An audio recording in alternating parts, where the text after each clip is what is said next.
So some of you might be wondering, well, why don't you play the G sharp diminished every time before you go back to a C? Or why don't you do this run every time when you get to the end of a phrase? Well, again, we just talked about how Hawaiian music can be a little bit monotonous because it's the same chord progression. So why do that again? Even if it's fancier chords, why play the same fancy chords over and over again? You're going to put yourself into that trap again of it becoming very monotonous, right? Because one thing that you don't want the music to become is predictable, right? You don't want papers to go, oh, and then, people like, Craig is in there going, he's going to go to the diminished next.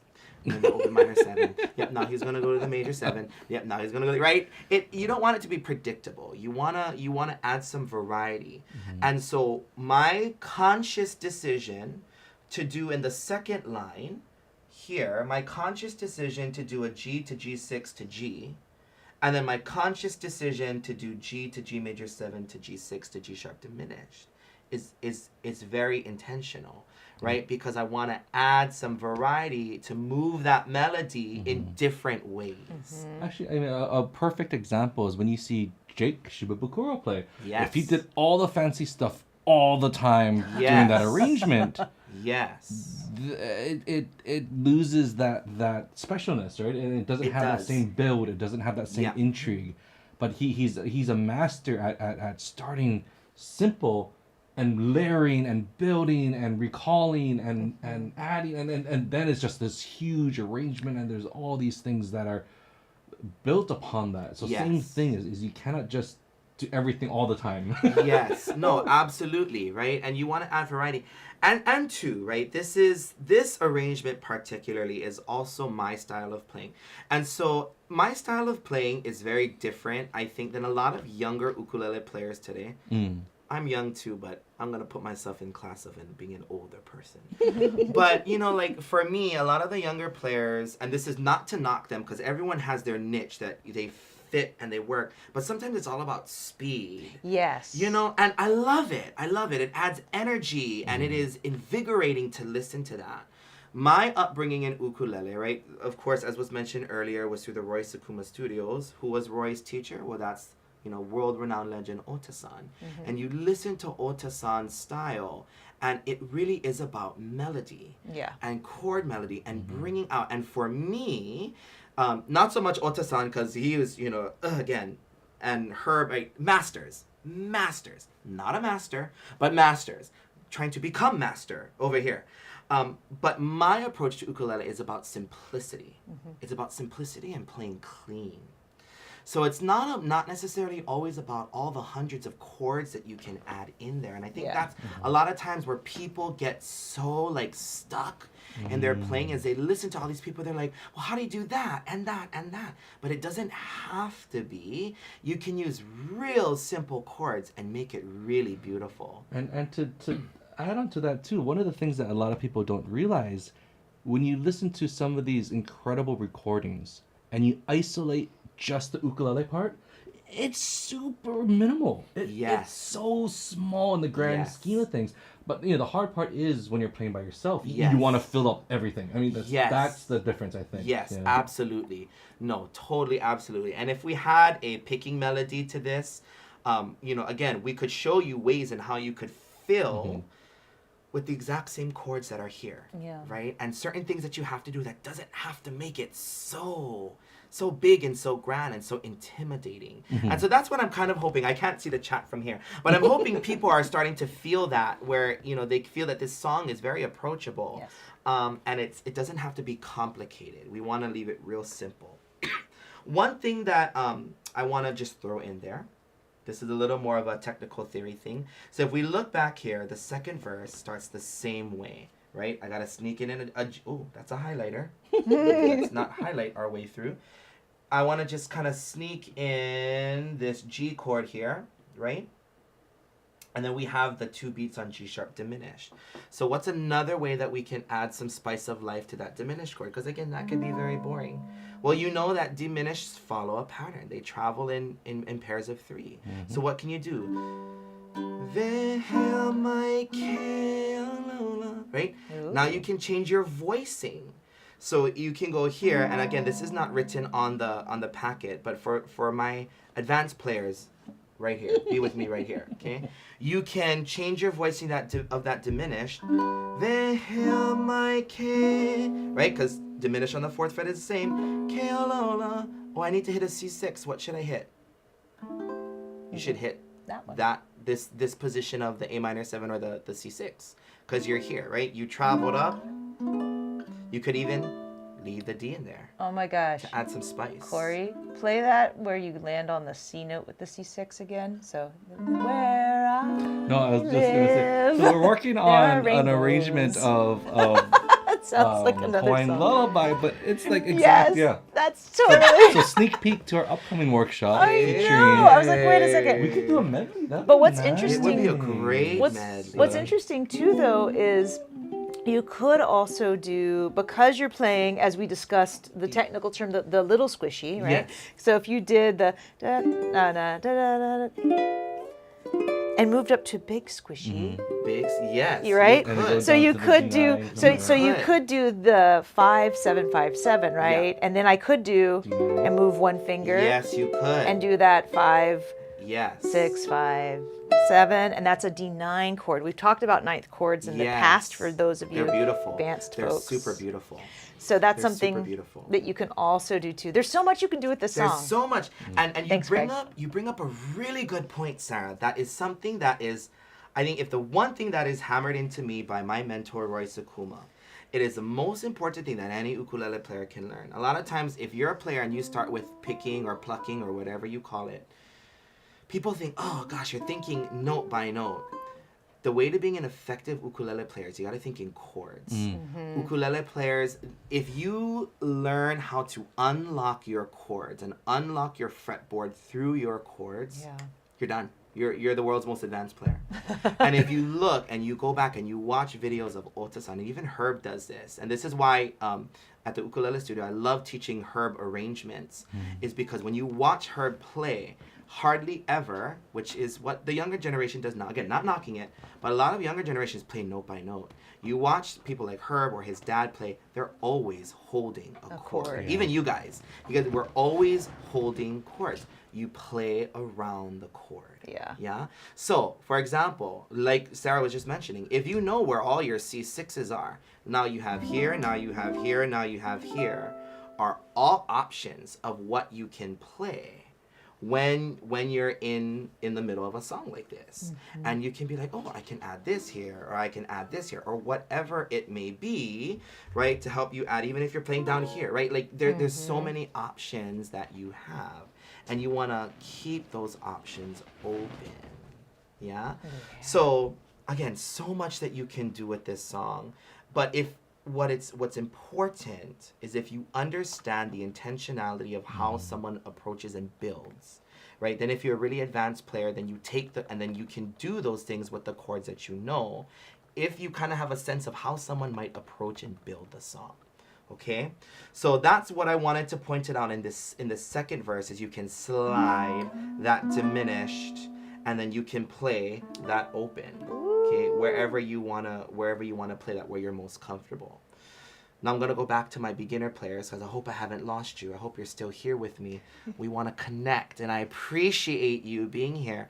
But when you think about what's beautiful about this, is you can play those same chords in that same rendition, and even if I'm adding all these extra things in, you can still stick to the G, the C, the D7, and it works. And Cory, can you do me a quick favor? I'm Yeah. gonna do a close up on your hands. For those of you who are doing the diminished shape for the first time, can you play a G chord? Sure. And then can you go diagonal for me?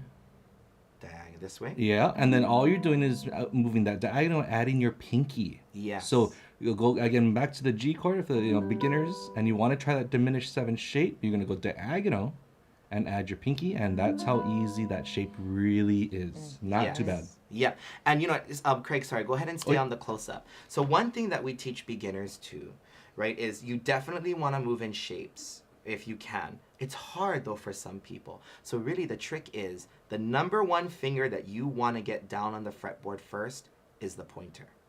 If your pointer finger can find where it goes, watch what my fingers do. If I'm not moving in a shape, watch what happens. When I move my index, you notice how the rest of my fingers are already hovering? Mm-hmm. That's key.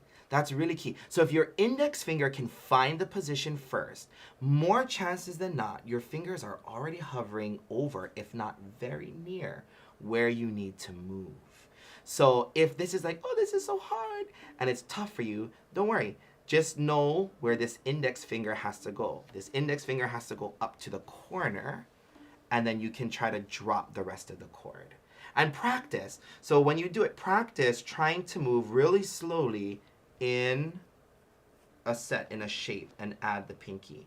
And one way you can practice this was a trick that I learned of how you can practice chords, especially if you want to play the second version, is if you just take a look at all the chords in the packet, you just go down the row of chords and you just play one strum on each chord and start at a slow tempo and work your way up. So something like this.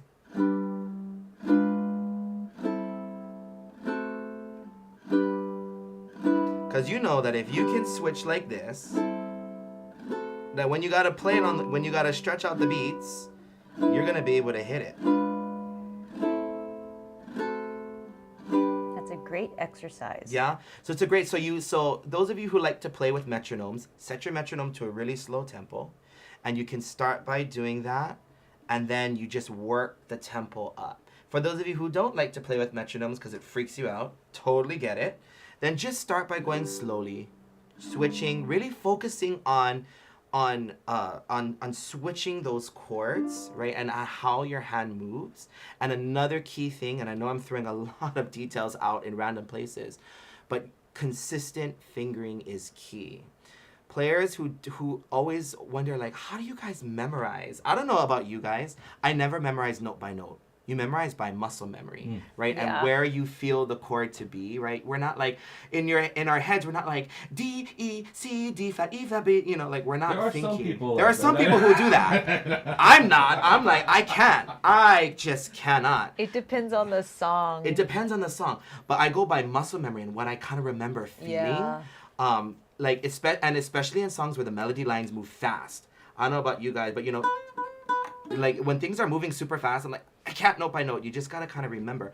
And so when you're trying to build muscle memory, the key is consistent fingering. So like for those people, like I mentioned earlier in the beginning, who like to play G like this, if you're going between this and this and this and this, and you can't really decide where you're going and what fingering you're using, you might sometimes feel a little frustrated because you feel like your fingers are always getting tangled. That's kind of because your fingers don't really remember what to do because you keep changing. So when you find a fingering, stick to the fingering and use it over and over again. Especially for particular transitions, because we always tell people, like when you're working on a transition, look and see what you don't need to move. Yes. You might play C differently if you're going from an F7 to C, for example. You'll just, you can just stay on your pinky. Yes. But in that particular instance, you will always be consistent with that, yes, right? Absolutely. One of the things that I always say whenever I teach workshops is ukulele is the best instrument for lazy people. Yes. Right? If you think about it. And for me, I'm not particularly lazy. Well, I have my moments. I call it efficient. Yeah. I call it I say it's efficient. It is. But why I say it's for lazy people is because really the aim of the game is don't move if you don't have to. Yeah. And find the smartest way to move that you can. Yeah. Make it easy for yourself. That's why I love ukulele. It's about making it truly easy for yourself to play. Okay, I know I'm like going way over. Do you want to chat about the ending? Because we haven't gone over Sure, ending yet. yes. I'm so sorry. I get so excited and so carried away. You've still got you're doing good, Cory. Thank you. Because we have other superstars coming after. I know. So It's just there's a lineup. And especially because you can't see the chat, I just want to let you know that people are really enjoying themselves. Oh, I'm glad. So I'm glad. there's and I'm enjoying all of you. There's lots of beautiful comments that you'll want to watch the replay. And let us know in the chat. Should we have another workshop soon with Cory again? I think this was Let us fantastic know. so far. Let us know. Let us know. Like, comment, and subscribe. Yes. Okay, let's talk about this ending. We'll talk about the ending, and then I just want to add a little bit more about strumming patterns. Sounds So perfect. far, we've kind of just been talking about chords. So this is my own ending that I wrote to this. Because again, I'm thinking about a moving melody. So if I take you to the end of the song, Malaila no kaua e pili mauai. Here's the ending. Ooh. That's so fancy. So what are you listening to in this? What do I want you to hear in this chord progression? This is the melody line I want you to follow.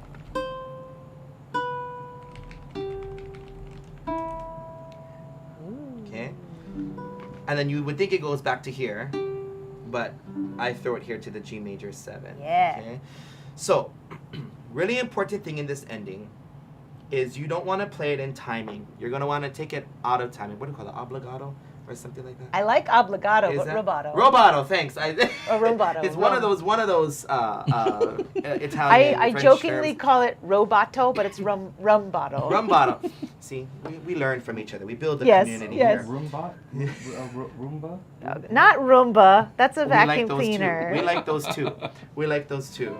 So when you're coming off that G, e pili mauai. And I think one of the best ways to play is instead of strumming, is I want you to articulate the notes at where my background we call this chording. You're gonna go through and take your thumb and you're gonna run through each chord.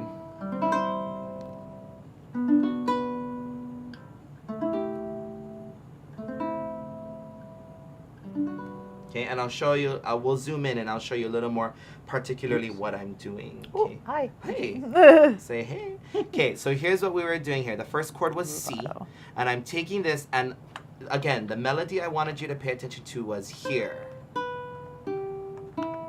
So when I'm running down through those chords, I want to make sure that the last note my thumb hits is in that melody, okay? So starting from C, I'm going to take my thumb, I'm going to go all the way through.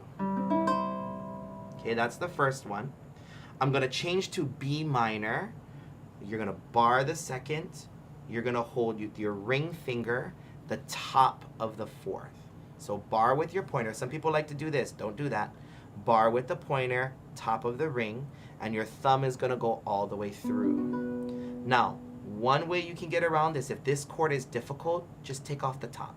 You can actually use just bar the second. This is a B minor 7. Works totally the same way. Okay? So again, we have C, run the thumb through. To B minor, bar the second, bring the ring to the top. Run your thumb all the way through.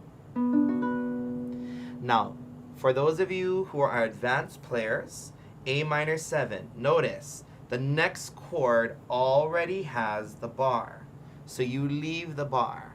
You're going to bring the middle and you're going to try to smash that middle down to hold the bottom 2. And you're going to bring this ring finger here to the 3rd string, 3rd fret. Now the trick about this part is when I run my thumb down, I'm going to stop at the 2nd string like this. Because this is the note I want to hear. Okay? So I'm going to run down and stop there. Now for those of you who this chord is difficult to hold, I'll give you an alternate fingering. So I'm going to draw, I'm going to draw it out here, okay? The alternate fingering that I want you to use is just this, okay? You can get away with that. It works totally fine, okay? You could even add this. If you really feel like challenging yourself, you could add your finger to what would be like an A minor, and you could play that chord as well.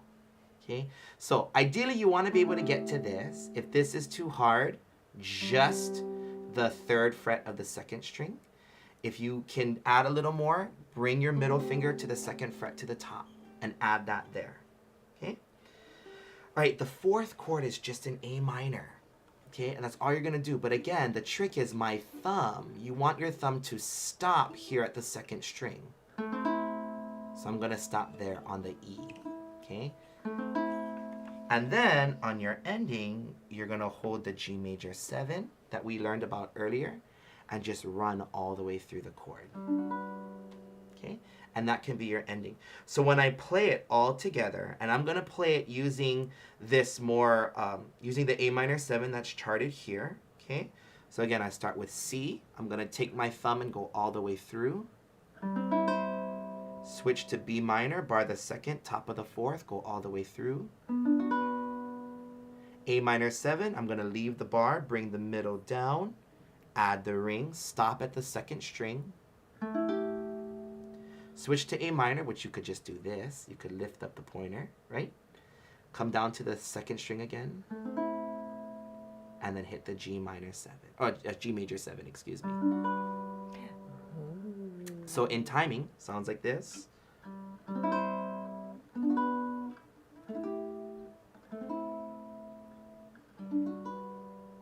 And notice I put a little pause here. Yeah? Dramatic effect. We're all about the theatrics here. Yes. So we want to put a little bit of a pause there before coming and resolving that chord. Leave them on suspense. You'll find that suspense is one of a musician's best tricks. You're going to leave them on the edge of their seats. Now, okay? another great term to think about instead of a pause is to think of it as a breath. A breath. Yeah, I love that. We'll add that there. I love that. Yeah. A breath. And it's rubato. I double checked because I always mess up that word. Rubato. There's no M in it, by the way. Okay. There's your fancy word. There's our fancy word. We're just giving so much vocabulary I know. and new phrases today. Wow. Now we do have one question. Sure. Are you playing the D note when playing the A minor? Okay. When just playing the regular A minor, no, I am not. So your 3rd string should be open. Yeah. Okay. Should remain open. It's just a regular A minor. Nice. And then I was going to just point out, for those of you that play high G, I'm kidding, Cory plays both. Yes. Yes. he plays both. But you could actually do an A minor 7 that looks like a G minor, but Yes. strum up Yes. and get that G note. So what would it be? I'm going to play B minor 7 because I'm cheating. Yes. And do that to get the note. Yes. And so play your open. You just go that's true. backwards. Yeah. You could do open too, but Yeah. yeah. But high G, then you don't have to play this shape if you don't want to. Though Yes. I love this shape. I play it all the time. And then of course the A minor. That's beautiful. And then la la la la la. Yeah. One of the beautiful things about playing open G, we ain't gonna knock it. It's a good thing. Yes, exactly. Cricket's over here like, yeah. Yeah. Yes. Yeah. Open G allows for that flexibility. Yeah. Totally. And just for me, it's like that's the tuning I grew up hearing. Yeah. And so just for me, that's what Yes. in ukulele. And also it's one of the most unique things about Yes. the reentrant tuning and Yes. that kind of sound and techniques that Yes. you can do because Yeah. of it. So no knock against low G, even No, though we always definitely. make pretend there's a war kind of Yeah. thing. And Yes. We know. Yes. The official forum debate is coming. Yes. Okay, I know I am just going over because there's just so much to share, but I want to just talk a little bit about strumming if that's okay. That's Let's great. do it. And just a little bit of the philosophy behind strumming. So, and we could totally do another one of this workshop about like when you talk about Hawaiian ensemble. In my mind and kind of how our band has kind of structured it and how we think about it is each instrument has a very important role. And the bass is very much the heartbeat and the foundation of the music. The guitar adds that solid rhythm and the framework of it all. The ukulele is what I like to say is the ukulele is the thread that puts everything together, yeah? So if you were to ever play this song in ensemble, what I gave you today is perfect for if you're playing by yourself, if you're playing in an all ukulele ensemble. And in an all ukulele ensemble, you would probably want to stick to the simpler strumming pattern to keep it clean. That's really important. Okay, it's cleanliness of your song is really important. But if you were to play with other people, there's some different things that you could do to help move it along. So one thing that you could do is a strumming pattern that kind of just emphasizes the down and gives you a different feel to it. So if I kind of just charted it here, it's what I call, I don't know a better name, down, down, down, down. And these downs are kind of grouped together. So if I kind of were to play it for you, it would sound like this. Da da da da da da. Da da da. 1 and 2 and 3 and 4 and 1 and 2 and 3 and 4 and 1 and 2 and 3 and 4 and 1 and 2 and 3 and 4 and 1 and 2 and 3 and 4 and 1 and 2 and 3 and 4 and 1. Okay. Nice. So that's one strumming pattern you can use. I would have a tendency to stray away from that because I find that to be even more monotonous than the first one. But it adds something different that you can play around with. Because I think there are places to Learn do it. Learn it, Unlearn and then it. abandon it. I'm basically giving you a not so great pattern. But when, don't judge me. But where I think it works, and where it could work, is if you're playing in ensemble with guitar and bass, right? Because your guitar player hopefully will be doing this. 1 and 2 and 3 and 4 and 1 and 2 and 3 and 4 and 1 and 2 and, right? So then Sarah's, if she's kind of gonna play I'll do the guitar okay, for you. so she'll do the guitar. So she's gonna hold on a real steady beat, right? And I'm gonna come in.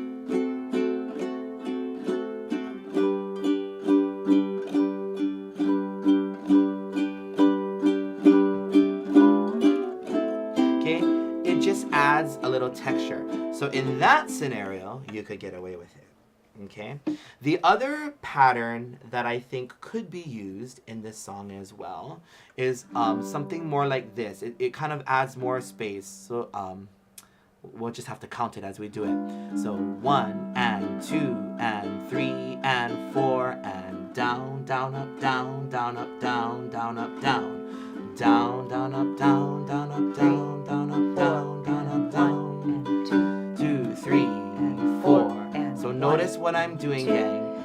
Emphasizing down, keeping the up really light. 4 and 1 and a 2 and a 3 and a 4 and a 1 and a 2 and a 3 and a 4 and 1 and 2 and 3 and 4 and 1 and a 2 and a 3. Okay? Couple caveats to this strum pattern though. This strum pattern, for those of you who are just kind of starting off, it's hard to maintain that rhythm for a long time. Okay? Because what you'll either find is you're either going to really start to speed up or you're going to start to slow down. The other caveat to this rhythm is it can be busy, right? So in the perfect instance, combine them all and see what you can do to throw them together. So for example, if I'm going, and let me just throw up the words so I make sure I'm singing the right things. Oh, don't throw up. I won't throw up. Just throw up the right words here. So if I'm going, oh sorry, let me go to the second one with the diminished. Eku morning dew, Aliamai,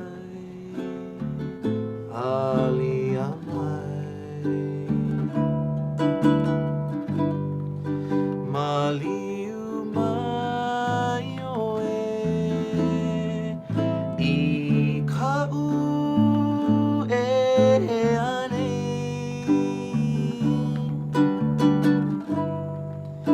e kali mayo e ia une. So just I'm throwing in from those other patterns.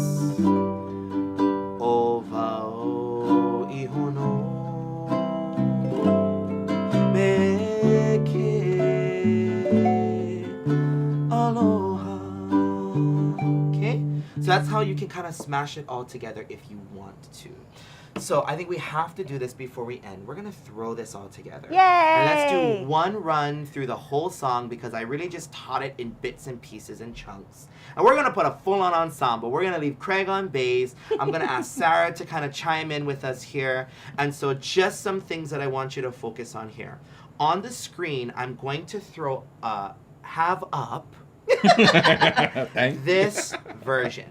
If this version was a bit much for you, go back to the first version I started with and play that. Okay?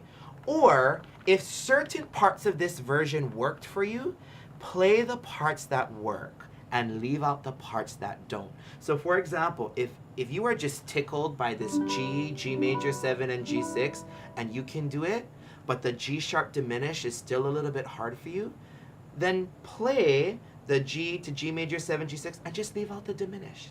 Totally works. Okay? Nobody's gonna tell you no or that you're wrong. You're totally right. You do you, as us young children would say now. Yes. So we're gonna go through the whole song, and then what we're gonna do is, you see, repeat verse progression. We're gonna throw the verse progression in there, and one of us will ad-lib over it. Maybe all three of us will ad-lib over All it. at once. All at once. You hold rhythm down at home. We'll ad-lib here. Yes. It'll sound completely interesting, I bet. Unique. Okay? Unique. That's a great way to put it. Yes, I love it. All right, gang. This is your song now. We're going to totally go for it. A Ku'u Morning Dew by Eddie Kamai. You know, everyone should have their pack. Yep. Yeah, hopefully. So what I'm going to do is I'm going to put the three of us on. Okay, yes. We'll do... Great. Oh, I'll turn the AC off. I just for got to make sure that I don't second. do Where I Live. Just, you will go right into a medley. Yeah. Good luck. 3-hour-long workshop. Okay. All right, from the intro, gang. Remember, 4 beats of C, 4 beats of D7, 4 beats of G. Okay. Then into an additional 2 into the diminished. If not, stay on the G all the way. And Cory can call it out too. I will call it out for sure. Here we go. 1, 2, 3, and C. And D7. Back to G. I might even throw in some fancy substitutions. Here we go. 2 beats on G. A cool morning to open it. D7. Aliyamai. Aliyamai. You can add G6 here. Maliumai oe. Ikau. G major 7 flatten, G6 hit the diminished. Ekali mai oe. D7 iaune, iaune. Give me 2 more beats on G. 2 on G7. O vowel C. Ihono.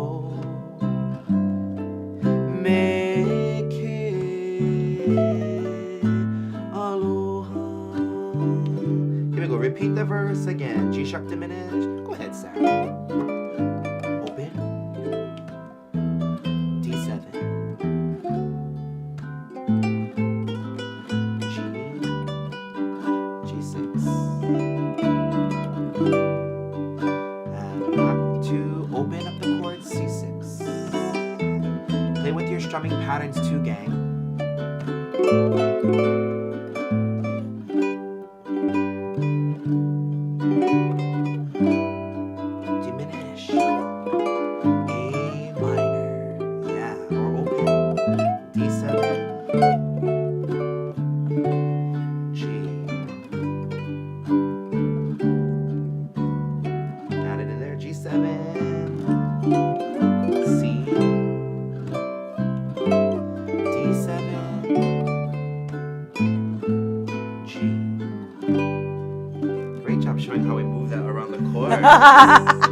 There my Keolu, Oliliko, Nelly how lift up that ring, come back in. Eho he hello Anna, Inea Papalina, those are your beautiful rosy cheeks. Iuka o mana, ika iu.